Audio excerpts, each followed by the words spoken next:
AI summit 2026 लग चुका है नई दिल्ली के अंदर भारत मंडपम में, जो है 16 से लेके 21 फरवरी तक। तो जाओ जल्दी से विजिट करके आओ। चलो ये तो होगी प्रमोशन वीडियो वाली बात। अब करते हैं हमारी नई इंटरेस्टिंग और बड़ी ही कंट्रोवर्शियल न्यूज़ के ऊपर चर्चा, जिसका नाम है एआई समिट 2026। नमस्कार, मेरा नाम है Harsh Rohila in the channel I show vibe, जहां मैं आपको बताता हूं दुनिया भर की और देश भर की वो सारी न्यूज़ और कंट्रोवर्सीज जिसको जानने के लिए आप उत्सुक हैं। तो चलिए अब बिना किसी देरी के शुरू करते हैं। एआई समिट 2026 ग्लोबल साउथ का पहला इतना बड़ा एआई इवेंट है जो 16 से लेकर 21 फरवरी तक चलेगा। इसमें 300 से ज़्यादा एग्जीबिटर्स आए हुए हैं। इस इवेंट के अंदर पीएम मोदी ने MANAV यानी कि मानव इवेंट यानी कि मानव विजन लॉन्च किया है। इस मानव विजन के बारे में आपको आगे बताऊंगा। और साथ ही मुकेश अंबानी ने इस इवेंट के अंदर 1 लाख करोड़ का इन्वेस्टमेंट अनाउंस किया है। सुंदर पिचाई, सैम ऑल्टमैन और बिल गेट्स जैसे बड़े दिग्गज इस इवेंट का हिस्सा रहने वाले हैं। पब्लिक के लिए एआई इम्पैक्ट एक्सपो सुबह 10 बजे से शाम 6 बजे तक खुला रहेगा। इस साल का समिट 3 बड़े मुद्दों पर फोकस करने वाला है। पहला एथिकल एआई, दूसरा सस्टेनेबिलिटी और तीसरा इकोनॉमिक ग्रोथ। एथिकल एआई यानी कि एआई को गलत इस्तेमाल से कैसे बचाए। दूसरा इकोनॉमिक ग्रोथ यानी कि इंडिया को एआई कैपिटल कैसे बनाए। और तीसरा सस्टेनेबिलिटी यानी कि एआई का यूज़ करके कैसे क्लाइमेट चेंज से बचा जा सके। इंडियन गवर्नमेंट ने अपने लैंग्वेज ट्रांसलेशन टूल भाषिणी का नया वर्जन लॉन्च किया है, जो 22 लैंग्वेजेस का रियल टाइम वॉइस ट्रांसलेशन करता है। इस समिट में रिलायंस और टाटा ने अपने इंडिया LLMs यानी कि लार्ज लैंग्वेज मॉडल्स पेश किए हैं, जो लोकल यानी कि देसी लैंग्वेज को समझते हैं और उन पर फोकस करते हैं। अब बात करते हैं कि इसमें गर्व वाली बात क्या क्या है। इंडिया ने एक Guinness world book of record बनाया है, जिसमें सिर्फ 24 घंटे के अंदर 2.5 लाख से भी ज़्यादा लोगों ने एआई रिस्पॉन्सिबिलिटी प्लेज ली है यानी कि शपथ ली है। ये दिखाता है कि इंडियंस एआई को लेकर कितने ज़्यादा जिम्मेदार और जागरूक हैं।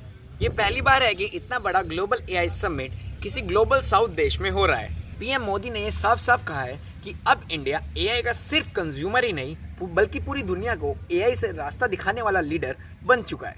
इंडिया ने दुनिया के सामने एक नया एआई से बना हुआ ह्यूमन सेंट्रिक मॉडल रखा है, जिसका नाम है मानव, MANAV। वीडियो के स्टार्टिंग में मैंने कहा था ना कि बताऊंगा आपको इसके बारे में, तो अब जरा इसको ध्यान से सुनना। जिसकी फुल फॉर्म है moral, accountable, national sovereignty, accessible and valid. MANAV Manav. इसका सिंपल सा मतलब ये है कि टेक्नोलॉजी ऐसी होनी चाहिए जो इंसानी वैल्यूज और हर किसी की पहुंच में आसानी से हो सके। एआई समिट के अंदर पीएम मोदी की स्पीच के वक्त एआई का यूज़ करके real time sign language translation की गई, जिससे हमारे भाई बहन जो डिसेबल है यानी कि जो समझ नहीं सकते, सुन नहीं सकते, उनको समझने में बहुत ही ज़्यादा आसानी हुई। भारत सरकार ने 10,372 करोड़ इन्वेस्ट करके 38,000 प्लस GPUs और 12 इंडिजीनियस मॉडल्स यानी कि देसी मॉडल्स तैयार करने का प्लान इस एआई समिट में दिखाया है। जहां पर एआई समिट 2026 को लेकर इतनी ज़्यादा बड़ाइयाँ और देश भर में बातें हो रही है, वहीं कुछ चीज़ों की वजह से एआई समिट के अंदर मिसमैनेजमेंट और कुछ आलोचनाएं भी हो रही है, जिसमें सबसे पहले नंबर पर है गलगोटियाज यूनिवर्सिटी का रोबोडॉग विवाद। ये सबसे बड़ी चर्चा का विषय रहा है। गलगोटियाज यूनिवर्सिटी पर आरोप है कि उन्होंने एक चाइनीज मेड रोबोडॉग यानी कि यूनिट्री GO2 को अपना इन हाउस इनोवेशन बताकर एआई समिट में पेश किया है। सोशल मीडिया में लोगों ने ये पहचान लिया कि ये वही रोबोडॉग है जो ऑनलाइन 2 से 3 लाख रुपए में अवेलेबल है। गवर्नमेंट ने सख्त एक्शन लेते हुए यूनिवर्सिटी को एक्सपो से बाहर निकाल दिया और उनका स्टॉल बंद करा दिया। रिस्पॉन्स में यूनिवर्सिटी ने इसे मिसकम्युनिकेशन बताया और माफ़ी मांगी, लेकिन तब तक इसके ऊपर बहुत ज़्यादा क्रिटिसिज्म हो चुका था। VVIP मूवमेंट और भारी भीड़ की वजह से 16 और 17 फरवरी को काफ़ी केओस यानी कि भीड़ रही। भारी भीड़ और क्यू की वजह से अटेंडीज को लंबे समय तक लाइन में एंट्री के लिए वेट करना पड़ा। कई लोगों ने कंप्लेन की कि वेन्यू के अंदर पीने के पानी की और खाने की सही व्यवस्थाएं नहीं थी। एआई समिट होने के बावजूद काफ़ी लोगों ने पैची वाईफाई और मोबाइल नेटवर्क कम होने की शिकायत दर्ज की।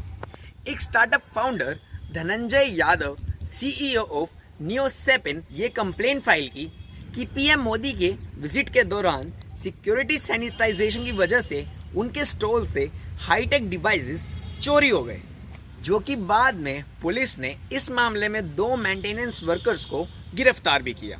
बिल गेट्स का उनके पुराने वीडियोस यानी कि जेफरी एप्स्टीन कनेक्शन की वजह से इंडिया की कुछ जगहों पर उनका विरोध हुआ और उनके की नोट्स एड्रेस को लेकर भी काफ़ी स्पेकुलेशन चलती रही। प्रगति मैदान के आसपास के इलाकों यानी कि जैसे कि मथुरा रोड या NH24 में भारी भीड़ रही। कई डेलीगेट्स और स्टूडेंट्स को वेन्यू तक पहुंचने के लिए काफ़ी लंबा डिस्टेंस पैदल भी कवर करना पड़ा। जहां इंडिया ने एआई समिट 2026 में अपनी ताकत दिखाई, वहीं गलगोटियाज इंसिडेंट और मिसमैनेजमेंट ने इसके ऊपर कई ज़्यादा एम्बेरसमेंट भी फील कराई। आशा करता हूं कि आपको मेरी ये वाली वीडियो, जो कि बड़ी इंटरेस्टिंग रही मेरे पॉइंट ऑफ व्यू से, तो आपको पसंद आई होगी। अगर वीडियो पसंद आई हो तो वीडियो को लाइक, चैनल को सब्सक्राइब और कमेंट करके अपना पॉइंट ऑफ व्यू ज़रूर बताना, ताकि मुझे आपके पॉइंट ऑफ व्यू पता लगे। मुझे कमेंट्स तो मिलते नहीं क्योंकि आप अपने पॉइंट ऑफ व्यू शेयर करते नहीं। खैर, किया कीजिए, मुझे बहुत अच्छा लगता है। मिलते हैं आपसे अपनी नेक्स्ट वीडियो में। तब तक के लिए मैं हर्ष रोहिला आपसे विदा लेता हूँ। मिलते हैं आपसे नेक्स्ट वीडियो में। तब तक के लिए शुभ रात्रि।